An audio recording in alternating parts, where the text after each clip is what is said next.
Hi, so my name is Jillian and I'm from Sudbury, Ontario.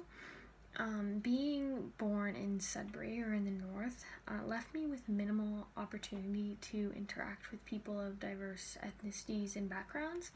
However, I'd like to say that I'm fortunate in the sense that Sudbury is surrounded by Indigenous reserves. So I definitely grew up interacting with people of Indigenous descent. One of my best friends is actually from a moose factory, which I think is super cool.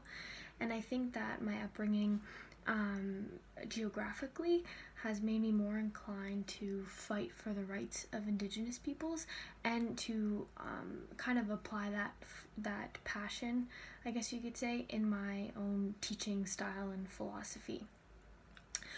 With that in mind, there's a situation that actually happened this summer at work that really, I would say, speaks to that passion, but also put me in a little bit of conflict with myself.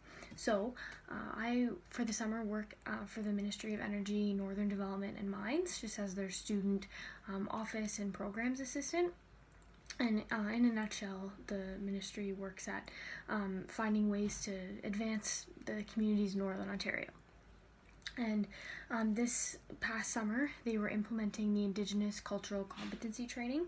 I can't remember the specifics, but it was either 8 to 12 weeks and 8 to 10 hours that you had to complete in the duration of that time period. So it was online, just essentially an hour a week.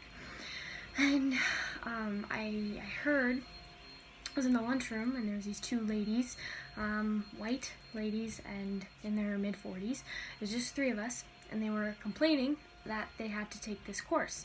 And the course is a pilot program, so essentially the goal of the government is that everyone will take this course, but it's now just random selection. So they were complaining that they were selected, going off about how it's way too much work on top of their day-to-day work. How do they expect us to complete this? Literally said, we do enough of this Indigenous stuff already. Why are they expecting us to do this? Rolling their eyes, venting. And I was shocked. I was completely shocked. Not only was I mad because I wanted to take that training, but the government won't pay for students to take it, which sucks. But the fact they were complaining just alludes to the fact that they should be taking the training. But we work for the Ministry of Northern Development, and Northern Development is huge in terms of an Indigenous perspective. The amount of reserves and communities with an Indigenous presence is insane.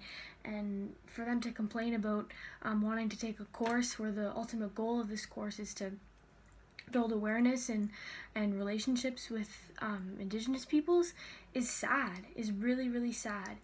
And I guess I had internal conflict after this because I never said anything in that moment, and I struggle because I like to say that I'm passionate about the rights of Indigenous peoples, and I really want to find resources and learn more about the history, Canadian history, and learn more about how it weighs different perspectives to apply in my own teaching.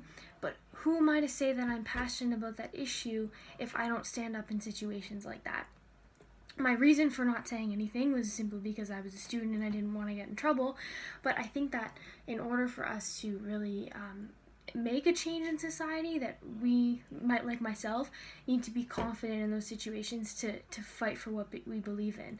And now that I look back, I think there was a way that I could have went off about it and said it in a nice way, like even just like commenting on I think that training could be effective in this way, or even just inquiring about what the training entails and showing my interest maybe would have made them realize that they should watch what they say.